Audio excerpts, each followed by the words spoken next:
It was not so long ago that the electorate was as fed up with the Republicans as it is today with the Democrats. What the Republicans might make of a renewed majority is the question on everyone's mind, especially that of Minority Leader Boehner, who could be in for a promotion. John Boehner hails from a large working-class family near Cincinnati. He was his family's first college graduate, paying his own way through, and a successful businessman before entering local politics. First elected to represent Ohio's 8th Congressional District in 1990, he has been among his party's legislative leaders since 1994, chairing several important committees and being elected Majority Leader in 2006 and Minority Leader in 2008. Following his remarks, we will have a little bit of time for questions and discussion. Please join me in a warm welcome for House Minority Leader John Boehner.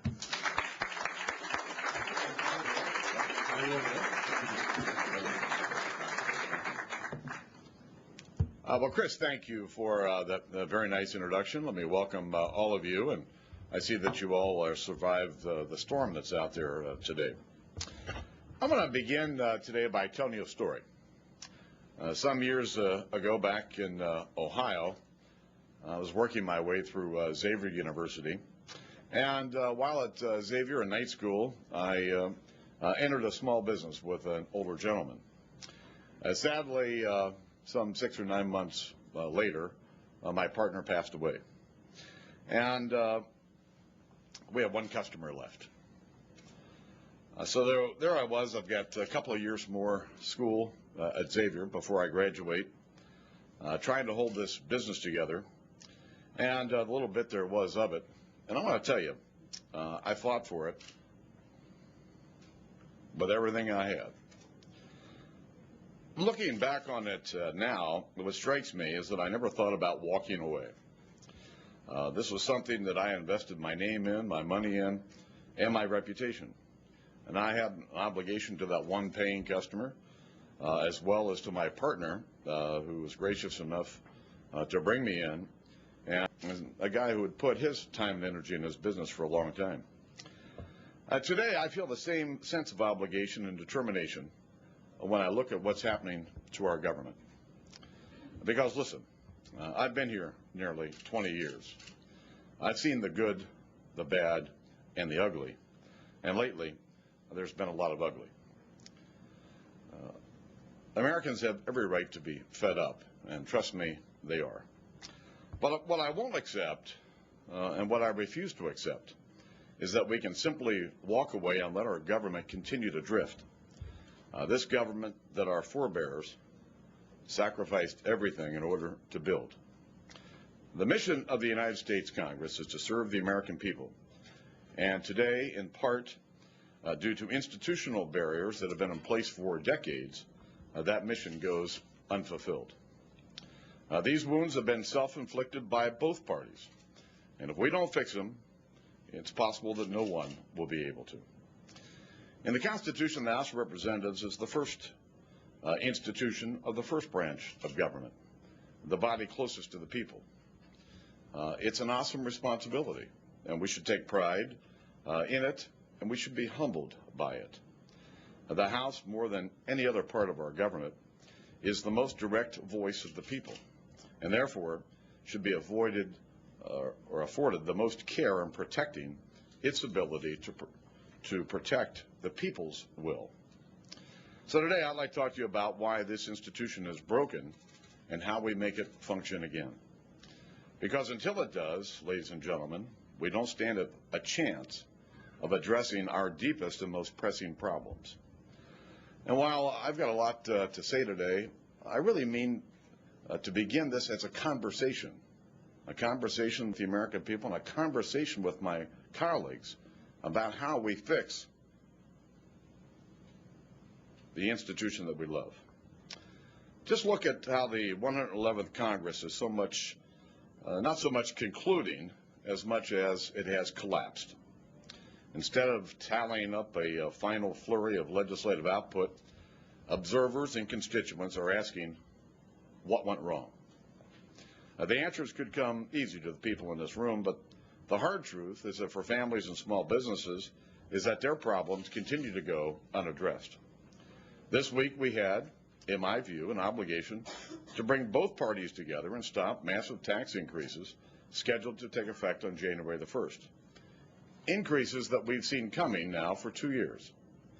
And even with the existence of a clear bipartisan majority and the support of the American people, we could not get a single up or down vote. It's a sad but not altogether surprising finale to this Congress, and the latest in a long string of congressional sessions that have frayed the fragile bonds of trust between the American people and their elected representatives. The House finds itself in a state of emergency. The institution does not function, does not deliberate, and seems incapable of acting on the will of the American people. And from the floor of the House to the committee level, the integrity of the House has been compromised. The battle of ideas, the very lifeblood of the House, is virtually non-existent. Leaders overreach because the rules allow them to. Legislators duck their responsibilities because the rules help them to. And when the rules don't suit the majority's purposes, they're just ignored. There's no accountability. There are no consequences. Whether we from Washington believe it or not, the American people clearly do. And think about our constant flouting of the rules and compare it to a small business owner in America who has to spend his or her day complying with all of the mandates and regulations that the government from here in Washington sends down to them. This dysfunction in Congress is not new. Both parties share the blame for this. But the dysfunction has now reached a tipping point, at a point at which none of us can credibly deny that it's having a negative effect on the people that we serve. And consider this. This is the first time since the enactment of the budget resolution in 1974 that the House has not passed a budget resolution. This is the first Congress in our history that has not allowed one bill to come to the floor under an open rule. The current freshman class has served almost their entire term without ever having the chance to debate a bill under an open process in the House. And the use of martial law, which gives the majority the power to bring up any bill at any time and strips the minority of the few rights that we have, has nearly doubled. The three pillars of any democracy are the rule of law, transparency, and a functioning civil society. Over the decades, all three of the pillars have been chipped away in the People's House. The work of making our institution function cannot be reduced to one reform or one simple toolkit of reforms. The first, let's talk about the rule of law. We always hear members of Congress talking about swearing an oath to represent their constituents. In reality, the oath that we take is to the Constitution of the United States. We pledge to support and defend the Constitution of the United States, no more, no less. But we've strayed far afield from our job description. Members go out and promise their constituents the moon and come to Washington and try to fulfill those commitments. And they, as a result, agree to conform to a system that emphasizes seniority and party loyalty. The ropes are shown lead them to passing more bills, micromanaging more bureaucracies, and raiding the federal treasury. This is why in the Pledge to America, the governing agenda that my colleagues and I issued last week, we state that every bill that comes to the floor of the House should contain a clear citation of the constitutional authority that allows Congress to do what they're asking it to do. And if we cannot do this much, we ought to put the pen down and just stop. Congress has been most maligned over the past generation for its fiscal recklessness, and rightly so. Mindful of the dangers of taxation without representation, the framers handed the power to tax and spend to the legislative branch exclusively. It's right there, Article 1, Section 9. But having the right to do something doesn't necessarily mean it's the right thing to do. Current congressional rules are rigged to make it easy to increase spending and next to impossible to cut spending. Much of the law that governs this process, the Budget Act of 1974, is tied to rules instead of statutes. And consequently, we waive the Budget Act's requirements to serve our own purposes. Can't write a budget? Well, you just waive the rules and move on. No harm, no foul. The pay-as-you-go rule has been repeatedly ignored to justify billions of dollars in spending and tax and fee increases. So we ought to start at square one and give serious consideration to revisiting and perhaps rewriting the 1974 Budget Act. And while the culture of spending stems largely from a lack of political will on both parties to say no, it's also the consequences of, I believe, to be a structural problem.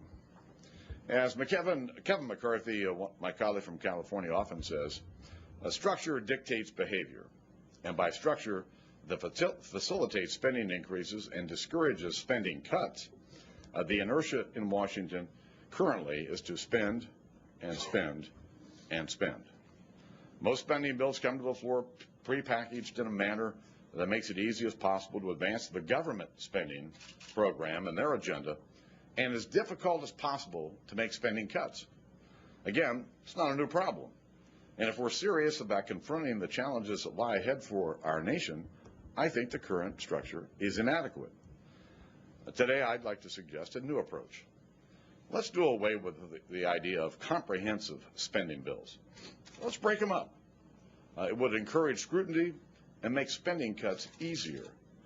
Rather than pairing agencies and departments together, let them come to the floor individually to be judged on their own merit. Members shouldn't have to vote for big spending increases at the Labor Department in order to fund the Health and Human Services Department. Members shouldn't have to vote for big increases at the Commerce Department just because they support NASA. Each department agency should justify itself each year to the full House and Senate and be judged on its own merit.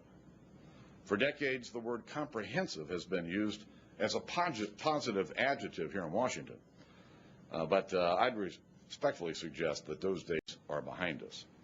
The American people are not well served by comprehensive. In an era of trillion-dollar deficits, we need a tighter focus, one that places emphasis on getting it right and less emphasis on getting it done quickly. And don't assume that I'm singling out the appropriators, because I'm not. Over the decades, in my view, the authorizing committees in the House and Senate have abdicated their responsibility, often authorizing billions of dollars, knowing full well they'll never actually be appropriated. Interest groups then lobby Congress to fully fund the program, systematically creating pressure on the legislative branch to drive up more spending. I think it just has to stop. Authorizing committees should be held to the same standard as the Appropriations Committee. Authorize what we can afford and hold agencies to account for results. We should also consider developing a cut-as-you-go rule that would apply to any member who's proposing the creation of a new government program or new government benefits. And very simply, under cut-go, if your intention is to create a new government program, you must also terminate or reduce an existing program of equal or greater size in the same bill. Just this week, the majority leadership brought 85 different suspension bills to the floor on one day. Now consider this, 85 separate bills under suspension to the floor of the House. Many of them creating new government programs, some of which have never been held up to any scrutiny or any light of day. Now, if we'd had this cut-go rule in place, roughly half of these 85 bills would have never made it to the floor. Cut-go was conceived by my friend and my colleague Roy from Missouri. And as he put it, and I'll quote it, let's turn the activists for big government on each other instead of letting all of the activists gang up on the taxpayer. Through this public discussion, we might end up finding that neither program has a whole lot of merit in the first place. That may sound simplistic, but sometimes that's the best place to start. Of course, no amount of spending control can substitute for the critical role of oversight. And we should direct every committee to make its oversight responsibilities a top priority and to make no apologies for it. Both parties should work together to ensure that each program is meeting congressional intent and serving the national interest. And Republicans shouldn't start from the assumption that all government is bad, nor should Democrats start from the assumption that all government is good. Oversight, I think, should be conducted under a uniform standard. What's the purpose of the program? What's its responsibility? Is this the best use of taxpayers' time and money? Of course, if we're truly serious about being responsible again on spending, we need to do something about earmarks. As we all know too well, earmarks are the often questionable spending projects that are slipped into bills with little or no oversight. They run the gamut of bridges to nowhere, monuments to me, sewer projects, art exhibits. They ride on authorization bills, they ride on appropriation bills, they ride on tax bills. And there's an entire lobbying industry that's been created around earmarks alone. And I've watched it develop over the 20 years that I've been here. They've become a symbol of a spending process that has broken faith with the American people. House Republicans voted to stop this process this year on our own, without cooperation from our colleagues across the aisle, so we could begin reforming how Washington spends taxpayer money. Like the decision to adopt the moratorium in the first place, the future of the moratorium will be a collective decision made by our members. But on the question of earmarkings, my colleagues and my constituents know where I stand. I told my constituents in 1990, if you believe it's important to have a representative in Washington who will go there and raid the federal treasury on your behalf, you should probably be voting for someone else. I've never had an earmark. I have a personal no earmark policy the 20 years that I've been here, and I always will have. But I believe it's our obligation to end earmarking as we know it, and to bring fundamental change to the manner in which Washington spends taxpayer funds.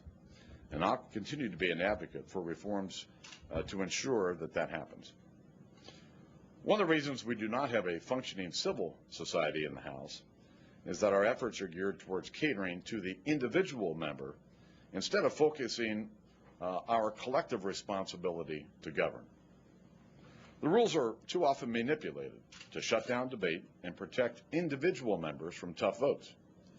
In recent years, and not just under the current majority, the minority has been forced to use the motion to recommit, often in ways that are painful to the majority, to ensure that the minority has at least some voice in the debate.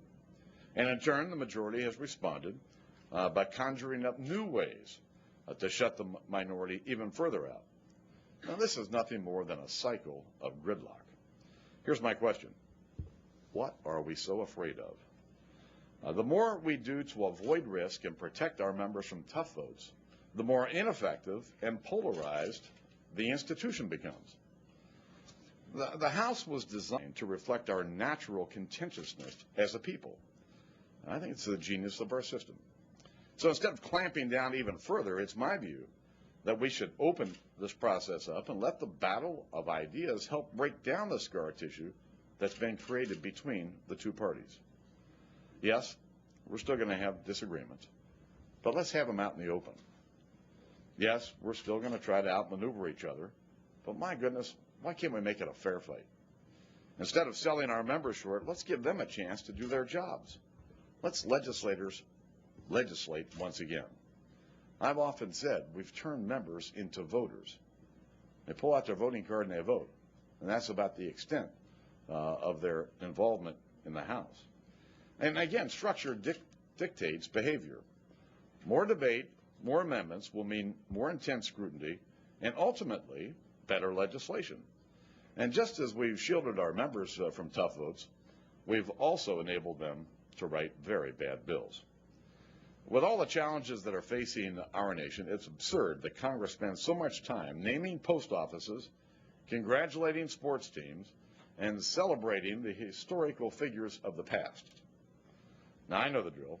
Members get good press at home, and leaders get cover while they're stalling on the real priorities facing the Congress. But often these resolutions are poorly drafted, duplicative of previously considered bills, and under both parties, they've received little or no oversight. It's my view that we should consider taking all these commemorative moments and special honors, and let's handle them during special orders or 1 minute at the end of session.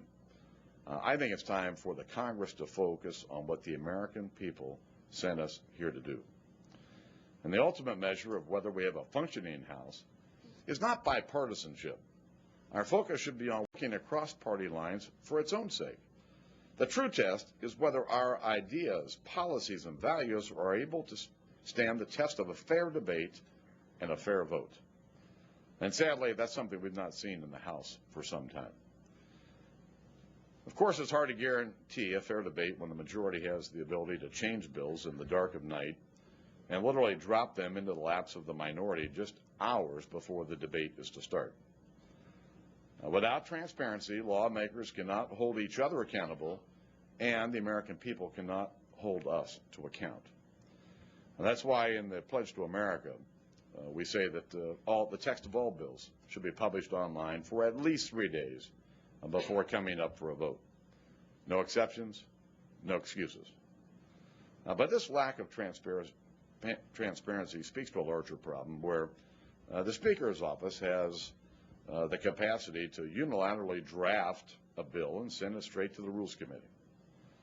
Woodrow Wilson once said that Congress in session is Congress on public exhibition, while Congress in its committee rooms is a Congress at work. If President Wilson went from committee room to committee room today, he'd probably take that statement back. Because the truth is, the much-needed work of the committees has been co-opted by the leadership. In too many instances, we no longer have legislators, we just have voters. In my view, if we want to make legislators legislate again, we need to empower them at the committee level. And if members were more engaged in their committee work, they'd be more invested in the final product that actually comes to the floor. From 2001 to 2006, I had the privilege to chair the Education and Workforce Committee, and the ranking member of that committee was George Miller. Now, no one's going to confuse me and George Miller for ideological soulmates. I think most of you get that. But in just a few years, we were able to work together to transform our committee from a backwater panel that nobody wanted to be on to the center of some of the biggest issues of the day. By focusing on our work, letting our members be legislators, and setting high standards, we were able to elevate the committee to its proper role. And there's no reason why every single committee in the House can't achieve the same thing. And for those of you that have watched this for a while, you know that for 50 years it was the most partisan, nasty committee in the Congress. Now, while George and I did agree early on that we could disagree without being disagreeable, and I enforced that rule rigidly during the 5 years that I was chairman. Much of this is up to the committee chairman and the ranking members themselves. And if every committee chairman or ranking member started out with the mindset that their committee's bill could be the one that actually comes to the floor, I think better legislation would result. A chairman shouldn't be content to churn out flawed bills and then rely on the leadership to bail them out. A chairman should operate with the assumption that the bills they're producing are going to go to the floor, and assume once the bills are on the floor, they should assume that they're going to be considered under an open and fair process. And if all committee chairmen and ranking members had this mentality, the result would be better legislation and better legislators. At the Education and Workforce Committee, we operated with a set of transparency rules that encouraged deliberations and limited the number of problems that we had. First, we gave at least 3 days' notice to the minority that we were going to move a bill. Actually, it was usually well beyond that, at least a week's worth of notice. But 3 days was the minimum. That gave members plenty of time to gain the appropriate depth of knowledge and scrub each bill for potential landmines. We also required that all votes be posted online within 48 hours of being cast.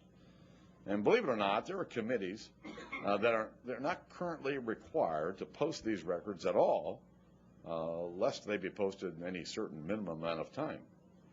And if we posted these records online, more members would be inclined to do their jobs, attend committee proceedings, and weigh in on a bill before it gets to the floor. And third, any amendments had to be posted online within 24 hours after being adopted. Now, we've seen in past instances this issue of phantom amendments that get added to bills after the committee process and before it gets to the Rules Committee. I just don't think that's acceptable. We should require that all committees meet these standards. And we should require that all committees, especially the Rules Committee, webcast their proceedings and post complete transcripts online, with obvious exceptions for those panels dealing with state secrets and classified information. To ensure that there's proper oversight, Congress should also review its internal committee structure and eliminate duplicative programs and jurisdictions. This hasn't been done in 15 years. And just think about that. We can't ask our members to be more engaged if they sit on 3 different committees and a handful of subcommittees. And we currently have rules regarding member limitations, but of course they're always waived, so that we've got enough warm bodies to put in all the slots. And I think we need to rethink this.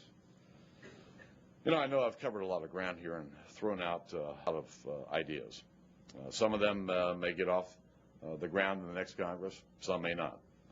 But I do believe that it's important that we have a discussion, and equally vital that that discussion starts right now. Reform should always be an ongoing and inclusive effort. I don't have all the answers, and I wouldn't pretend that I had all the answers. And so I welcome ideas and helping hands from any lawmaker or any citizens about how to make this institution function again. Americans who long for a better government must continue to speak out. And then when they do, I believe it's our responsibility to listen to them. I don't confuse my enthusiasm for any illusion about how well much of this is going to be received by my colleagues. I was doing an interview earlier today, and the reporter said that they had spoken to one of the people outside the door, one of the doormen around the House, and asked, "What do you think it would be like if Boehner became the Speaker?" And the doorman said to this reporter, "Well, we'll be working longer hours." And the reporter said, "Well, why is that?" "Well, because there are going to be more amendments." I said, I can remember early on in my career as a member of the Gang of Seven, when I got long stares from the members, many of them in my own party. Some would just walk the other way, others would be right smack in my face. And I still think I have a permanent bruise at the top of my chest from members giving me this. And that's probably the reaction I'll get to some of the things that I've talked about here today. But some changes have to be made. We can't just keep kicking the can down the road. We're running out of road. And it's time to do what we say we're going to do. From our constituents, our government, and the People's House, settling for the next best thing is no longer good enough. Exactly 100 years ago, Uncle Joe Cannon, who ruled the House with an iron fist, faced an insurgent revolt by both Democrats and Republicans. And even though his fall from power was imminent, Speaker Cannon refused to resign, calling it a confession or a weakness or a mistake or an apology. Well, that right there was Cannon's mistake. That gavel, those powers, they weren't his to use as a personal guard or a shield. They were given to him to guard and shield the interest of the American people. So the speakership foundered over the next decade until 1925, when Nick Longworth told the House on the day that he was sworn in, and I'll quote, "I want to effectively assist you in bringing about the universal recognition of the fact that this House, closer as it is to the people than any other similar body, and more directly responsive to their will, is in very truth, as it ought to be, the most dominant legislative assembly in the world. Let that be our goal. A people's house that is quiet in its effectiveness, but unmistakable in its pride and purpose. We should pursue this work as if the future of the institution depends on it, because it does. Let me thank all of you for being here today, and I'll look forward to your questions.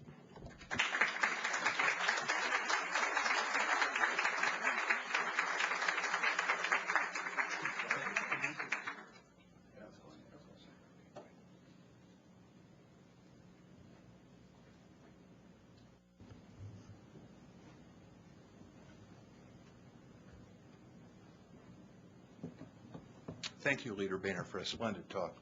The leader has time for several questions and comments. I will call on people. If you could please introduce yourself, give an affiliation before asking your question.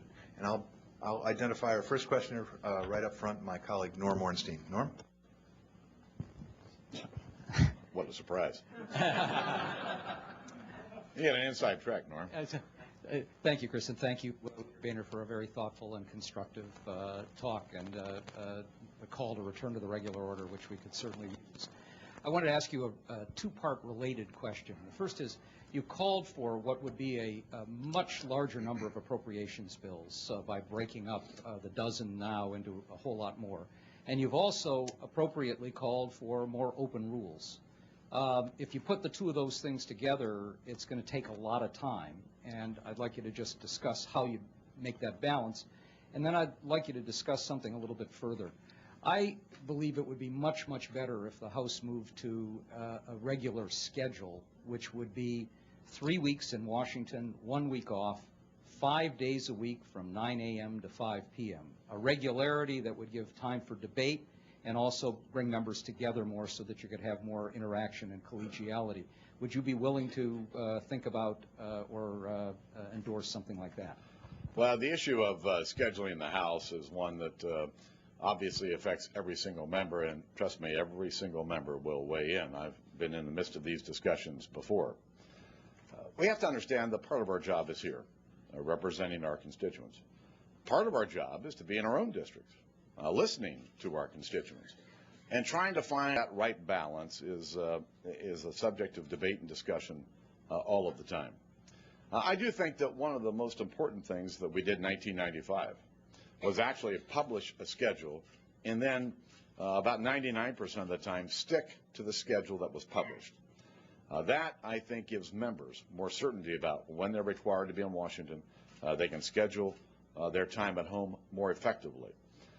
It really was one of the biggest changes that happened in 1995 in terms of affecting members, because we never knew when the next week was going to start until the Thursday before, or maybe even Friday, and we never knew when the week was going to end. And so you couldn't plan your life, couldn't plan time to see your constituents. Having said that, this idea of 3 weeks on and 1 week off would really bring dramatic change in terms of members and their lifestyle, and the fact that most of my colleagues have families and they want to see their families. But I do believe that things like this require a real conversation between the two leaderships that really happens so rarely. The other issue you brought up was the issue of the time spent doing appropriation bills. I understand it would take more time to break up some of these bills, or you could bring a bill, an appropriations bill to the floor, and you could just consider certain sections separately from the other. And yes, it may take more time. Frankly, open rules take more time. But if we're not sitting around naming post offices and congratulating someone who died 100 years ago, we might actually have time to provide the kind of scrutiny that the American people expect when we're spending their money. Back here, and then this gentleman, and then I'll move to this. Hi, my name is Diana Furch-Scott-Ruth. I'm with the Hudson Institute. Thanks very much for your remarks. Today it was announced in the news reports that McDonald's might be dropping its health insurance coverage for thousands of workers due to the provisions of Obamacare. if you get into the majority next session, how will you manage to stall this, given that President Obama is president for the next 2 years and will undoubtedly veto any attempt at repeal? Meanwhile, thousands more workers might be losing their health insurance coverage. Well, if you believe, as I do, that Obamacare will ruin the best health care delivery system in the world, and believe, as I do, that it will bankrupt our country, we've made it clear that we want to repeal Obamacare and replace it with common sense reforms that will bring down the cost of health insurance. Having said that, if we're in the majority, there will be a bill to repeal Obamacare and replace it with common sense reforms. I can't speak for what will happen in the Senate, and I don't want to speak for what President Obama may or may not do with that bill, but you can probably imagine. Secondly, there were $550 billion worth of Medicare cuts in the health care bill. Let me tell you, if there were $550 billion to save in Medicare, why wouldn't we use it to save Medicare instead of taking it from Medicare that doesn't have it and starting a brand new entitlement program? And so I would repeal the $550 billion worth of Medicare cuts. And let's see how many votes that bill gets in the House and Senate. Thirdly, they're going to need money from the Congress to hire what we think are up to 22,000 new federal employees to run this monstrosity. And I can just assure you there will not be one dime from this Congress to expand this. When I say that we're going to do everything to make sure that this law does not go into effect, I mean we will do everything. Is that clear? Good. Yes, sir. And then this gentleman up front, and then I'm going to move over this way. I'm Mark Thiessen from the American Enterprise Institute. I appreciate your personal opposition to earmarks and your leadership in getting the Republican conference to adopt a unilateral ban. You probably got a few fresh bruises in your chest in the process of doing that. But you had said that the decision will be one for the conference whether to continue that ban in the next Congress. The purpose of the pledge was to let people know in advance of the election what the Republicans are going to do when they get into power. No. The pledge was about a legislative agenda that can be enacted now. Mm-hmm. And we're going to do everything we can, and you've seen us over the last week, Mm-hmm. do everything we can to implement as much of that pledge as we can implement today. But I guess my question is, why wasn't the earmark ban in the pledge? And shouldn't people know before they go into the voting booth whether Republicans will continue the earmark ban? Listen, as I said earlier, the pledge was about a legislative agenda that can be enacted today. Today, Republicans have unilaterally imposed an earmark moratorium on ourselves. And so for an agenda that can be implemented today, we've already taken care of today. There's an earmark moratorium in place. It will be up to the next Congress. But I am here to tell you that we are not going to see earmarks, as we've seen in the past, under a Republican majority if I'm the Speaker of the House. Yes, sir. Then I'll move back. Mr. Leader, Alan Meltzer, American Enterprise Institute in Carnegie Mellon. Most outsiders looking at the Congress see toxicity. I think you gave a great speech about reform, most of which probably move us in the best direction.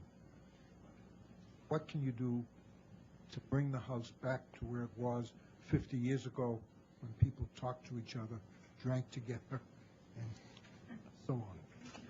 Well, Alan, there's no question that there's a lot of scar tissue that's been built up on both sides of the aisle, and both parties are to blame. I do think that one of the ways that you begin this process is you open up the legislative process. If members in a committee understand that it's their bill that's going to the floor, and the committee chairman and ranking member understand it's their bill that they have to defend through the floor, that the leadership isn't going to waive the rules and bail them out, guess what? You're going to have more engaged legislators from both sides of the aisle. Secondly, when it comes to the floor, if there's a more open process and members are allowed to participate, guess what? It lets the steam out of the place. You know, today when you look at what's happening, there's about 5 people who determine the outcome of the legislative process. You know, the subcommittee chairman, the committee chairman, maybe the staff director, and the speaker and majority leader staff. That's it. 430 of us stand on the sidelines and watch, and we vote. I just think it's reprehensible. When people want to look up to us as the greatest legislative body in the history of the world, and if they actually see how it's working today, it won't surprise the American people. It may surprise those who haven't watched it as closely.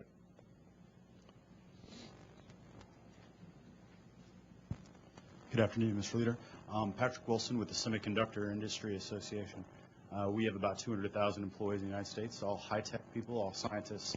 One of the things that you sort of touched on in your talk about oversight, classic role of the Congress. And unfortunately, for the last decade or so, oversight has been very partisan. The Democrats said they were going to go after Bush. Now, there are a lot of people in this town salivating about the fact that, oh, if you take the House, we're really going to get the Democrats. But clearly, in our sector, we use science to measure the outcome of these projects. If it's successful, you have the metrics to show it is. Can you maybe address the question of Congress's historic role as an oversight to the federal agencies that there's no doubt are killing jobs? Listen, I used to be the chairman of a committee. My committee did oversight. I think we did effective oversight. It wasn't gotcha oversight. It wasn't about driving some political agenda. It was about getting to the bottom of how our program's working. I mean, I'll give you one great example. We were involved in an effort to bring real change to Head Start, to try to ensure that low-income kids had a better shot at high-quality early childhood development. We had a series of hearings to get to the bottom of what was happening in the Head Start program. And I thought, frankly, it helped us develop much better legislation. So when I'm talking about oversight here, I'm talking about having a set of standards. I'm talking about a uniform way to approach this. And it's not about going after somebody on politics. It's about getting to how we're spending the American people's money. Well, my point that I was making in the speech is that we don't spend enough time providing scrutiny to the money that we give to these agencies and how they spend it. I'll give you a perfect example. Let's look at the stimulus bill. You know, it's been around now for 20 months, and every single day there's some nightmare story coming out about how those funds are being spent. Where's the Congress? Why isn't the Congress holding these agencies accountable?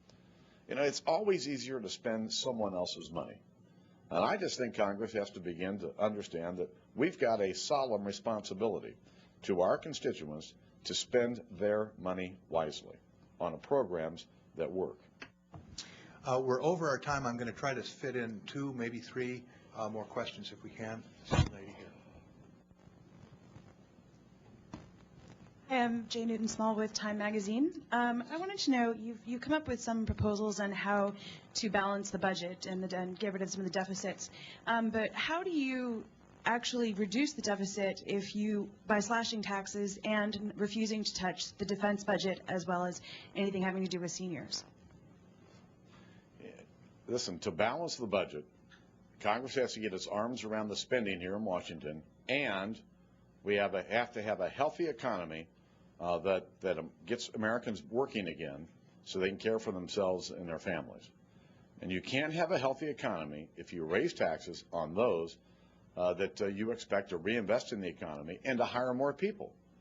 And so I think the way forward is real clear. Get our arms around spending and do everything we can to ensure that we have a healthy economy that's putting Americans back to work.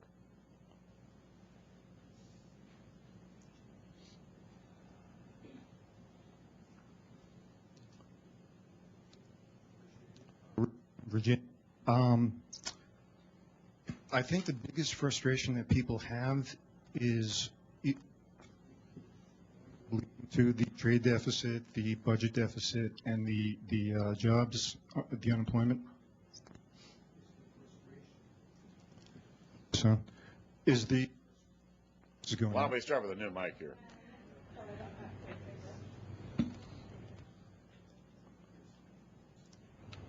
Just speak up. Let's forget the mic. You were saying frustration. The frustration of not knowing information-wise what leads to those issues. The America Speaking Out thing is great. I really, really appreciate that. That, in combination with the Republican Party purifying itself, has restored a good deal of my faith. Most people are still getting their information from TV, as you know. I'm being 100% serious.